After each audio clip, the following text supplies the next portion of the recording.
এই মাইকের আওয়াজ যারা শুনতে পাচ্ছেন এবং বিভিন্ন সরকারি বেসরকারি স্থায়ী অস্থায়ী কর্মী যারা আছেন এবং যারা এই 2 নম্বর ব্লকের প্রত্যন্ত গ্রামাঞ্চল থেকে নিজেদের মেরুদণ্ড সোজা রেখে কোন দালাল বিজেপি তৃণমূলের কাছে না বিক্রি করে আজকে যারা উপস্থিত হয়েছেন নিজের লাল ঝান্ডাকে শক্ত করে সবাইকে রক্তিম অভিনন্দন এবং লাল সালাম জানান।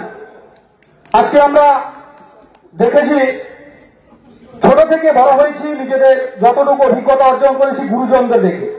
সেই গুরুজন হচ্ছে পিতা মাতা থেকে শিক্ষক শিক্ষিকা মহাশয়। আজকে আমাদের তাদের কথা মেনে মান্য করে আমরা কিন্তু চলে আসি, কিন্তু দুর্ভাগ্যবশত আমাদের রাজ্যের যে মুখ্যমন্ত্রী তিনি আমাদের রাজ্যের অভিভাবক, ওনার কথা কিন্তু আমরা মেনে চলতে পারছি না একটাই কারণে, তিনি প্রতিটা মুহূর্তে যেখানে যান নিজের মাথা ফাটা ব্যান্ডেজ করা ছবি এবং বিশেষ করে পা ভাঙার ছবি এই সমস্ত নিয়ে ঘুরে বেড়ায়। আমরা কিন্তু সেটা মানতে পারছি না, তাই সেখানে ক্ষমা প্রার্থী। আর এই যেহেতু ছোটবেলার কথা বলছি, আমরা কিন্তু প্রথম স্কুল কলেজে প্রথম মাইক্রোফোন ধরেছিলাম, সেক্ষেত্রে বিভিন্ন বক্তৃতা দিয়েছিলাম। তারপর থেকে আজকে অনেক বছর চলে এলো, সেক্ষেত্রে আমরা অনেকদিন হয়তো বক্তৃতা দিতে পারিনি, তার কারণ অনেক প্রেক্ষাপট থাকে।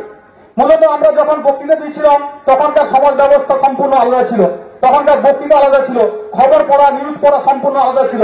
এখন খবর পড়া মানে মা কাকিমাতে যেন ঝগড়া, এখন চলে আসছে যেন সেই কুসুম কুমার। এখন আমরা বাচ্চা থেকে বড় হয়ে পড়েছি হিন্দু মুসলমান কবিতা, সেই কবিতাকে বিকৃত করা হচ্ছে। এই সমাজ অবক্ষয়ের পথে, মানুষ জাগ্রত হচ্ছে, বিভিন্ন যুব সমাজ শিক্ষিত সমাজ জাগ্রত হচ্ছে, কিন্তু জাগ্রত হচ্ছে না আমাদের বিভিন্ন কর্মচারী আছে যারা সরকারে এখনো চটি কাটতে যাচ্ছে, পুরোপুরি যেন সবটাই খেয়ে ফেলছে। তাদের জন্য আজকে সমাজের অবক্ষয়। আজকে দেখুন 2 নম্বর ব্লকে এসএসকে এমএসকে পুরো বন্ধ হয়ে গেছে। তার যুক্তিকতা কি? না, যুক্তিকতা হচ্ছে যে স্টুডেন্ট নেই। অ্যাকচুয়ালি স্টুডেন্ট তো নেই, পড়াশোনার মান কম লেগে গেছে, শিক্ষক নেই। শিক্ষক না থাকলে তারা সরকারি স্কুলে যাচ্ছে। সরকারি স্কুলে যা পরিস্থিতি, বিভিন্ন এখানে যারা আছেন শিক্ষক যারা আছেন বা সরকারি কর্মচারী যারা আছেন সবাই কিন্তু নিজেদের ছাত্র নিজের সন্তানকে কিন্তু বেসরকারি স্কুলে পাঠাচ্ছেন, কারণ ওনারা জানেন, কিন্তু মুখ খুলতে পারছেন না, কারণ জিপ তো পাতলা হয়ে গেছে। প্রতিবাদ করবে কোথায় ওরা? সে জায়গায় এটুকু নেই, কারণ সমাজ ব্যবস্থা অবক্ষয়। আজকে চলুন আমরা সেই চলে এলাম, সেই 2009 সালে 10 সালে বক্তৃতা দিচ্ছিলাম, তারও বন্ধ করে দিলাম। হঠাৎ করে দেখলাম 2014 সালে এসে হাজির হলো আমাদের সব থেকে বড় ভণ্ডবাদ। কি বললো? 15 লক্ষ যেই বলে দিল সমাজ সেই 2011 সাল পর থেকে অন্য একটা গতিতে চলছিল, 15 লক্ষের দিকে ধাবিত হলো। আজকে হলো 2025, কেউ পেয়েছেন 15 লক্ষ টাকা, তার সঙ্গে চলে আসছে বিভিন্ন রকম প্রস্তাবনা। কেউ পেয়েছেন, কোনো কিছু পাচ্ছেন, হচ্ছে না। মানুষ সেই অবক্ষয় চলছে। তাই যুব সমাজকে আপনারা যারা এসছেন, যুব সমাজকে এগিয়ে দিন।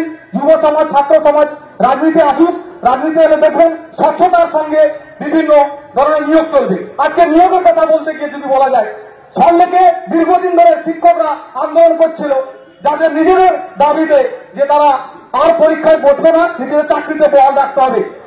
সেক্ষেত্রে তাদের একটা যুক্তি ছিল যে আমরা যেমন নতুন করে চাকরি পাবো, নতুন করে পরীক্ষা দিতে হবে, তারা যারা মন্ত্রী হয়েছে তাদেরকে আবার তাহলে নতুন করে আবার তাহলে ভোটে নামতে হবে।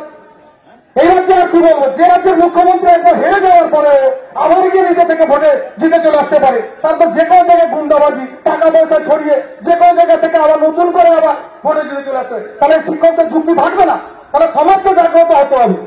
দেখুন মুখ্যমন্ত্রী গেছিল কোথায়? সেই সল্লেকে ডাক্তারদের কাছে গেছিল আন্দোলনে। শিক্ষকদের কাছে গেছে কেন? যায়নি, কারণ শিক্ষক সমাজের কাছে গেলে শিক্ষক যত জোরাম যদি যান, শিক্ষা ব্যবস্থা জোরাম যদি যান, তাদেরকে 500,000 দিয়ে দিলে সমাজ দিকে যাবে, কিন্তু ডাক্তারকে পুষে রাখতে হবে, কারণ ভোটের মাথায় ব্যান্ডিটা বাম থেকে এলো তো হজর খেয়ে ব্যান্ডিটা বাম থেকে। তবে এই হচ্ছে অবক্ষয়। তবে আমরা যদি প্রতিবাদ না করি, আমরা যুব সমাজ ছাত্র সমাজ সমাজে মেহনতি মানুষ যারা এসছেন তারা যদি প্রতিবাদ না করি, তাহলে আজকে সমাজ কোন পথে যাবে? আজকে ধর্মীয় রাজনীতি নিয়ে চলছে যা সামগ্রিকভাবে, কোন জায়গায় অবনতি যায়নি। আজকে ভাবুন যে আমরা যে 2011 সালে, আপনারা অনেক বয়োজ্যেষ্ঠ আছেন, যে সরকারকে পরিবর্তন করলেন, কোন সালে একটা স্ক্রিপ্ট রাইটার মুখ্যমন্ত্রীকে নিয়ে এলেন। কি স্ক্রিপ্ট রাইটার? আপনারা তো মানতে চাইবেন না। নন্দীগ্রাম আপনারা জানেন, হয়তো পড়াশোনা করবেন, আরো জানবেন। সিঙ্গুর চলে যান, আরো 21শে জুলাই, গত 21শে জুলাই গেল, সেটাও স্ক্রিপ্ট রাইট। প্রধান মন্ত্রিসভা যারা আছে তারাই বলছে এখনো পর্যন্ত। আরো আপনাকে প্রত্যক্ষ বলে যে কিছুদিন আগে জগন্নাথ মন্দির হলো, জগন্নাথ নাকি ভেতর ভেতর সমুদ্রে এসে দীঘার ক্ষতি হয়েছে। আরে ভাই, সে না সারলাম হচ্ছে পুরো চকচকে কালার, তাহলে কি স্ক্রিপ্ট আউট নয়? আপনারা দেখুন, প্রতিবাদ করুন এইভাবে। আচ্ছা, তাকে সম্পূর্ণভাবে মদত জোগালো কে? আজকে যিনি সনাতনী থাকছে, দুদিন আগে তিনি গিয়ে হিসাব পড়তেন, নামাজ পড়তেন, আজকে তিনি সনাতনী বিজেপিতে গিয়ে যে রাজনৈতিক দল চেঞ্জ হলো, তার ধর্মও চেঞ্জ হয়ে গেল।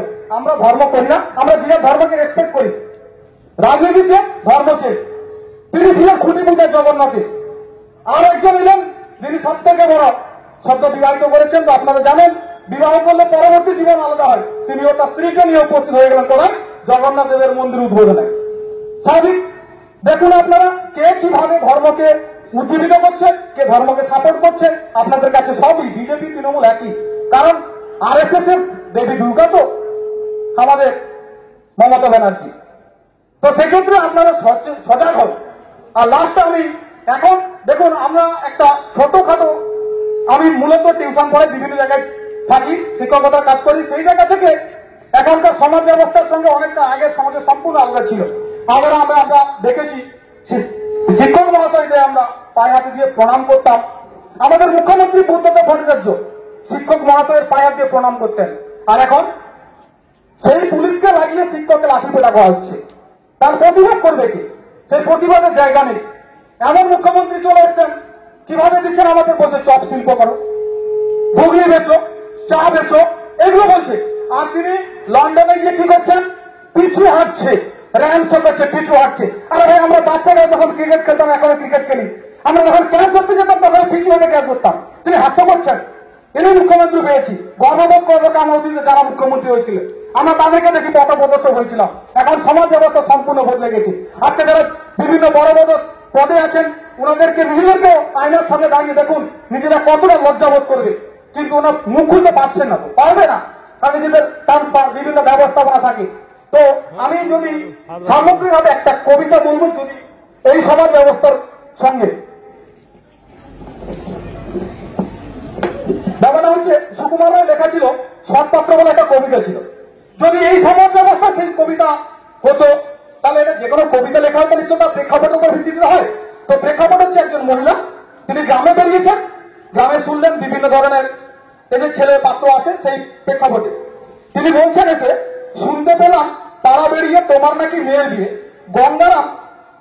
গঙ্গারামকে পাত্র পেলে জানো সে খুব ভালো ছিল, নাম আছে তার রাম, এটা ভালো, সিভিল পুলিশ, রংটা বেশ কালো, তার উপর জোর আছে গায়ে, শিক্ষক পেটায় 4 হাত পায়ে, বুদ্ধিবিদ্যে লাগে কিসে, ব্যবসা আছে সিন্ডিকেটের। এমন দেশে সৎপাত্র বেছে নিয়েছে চুরির পর, কিন্তু তারা উচ্চঘর, পঞ্চায়েত প্রধানের বংশধর। যাই হোক, এই তো পেল রাজ্যের খাতা ছেড়ে। ধন্যবাদ।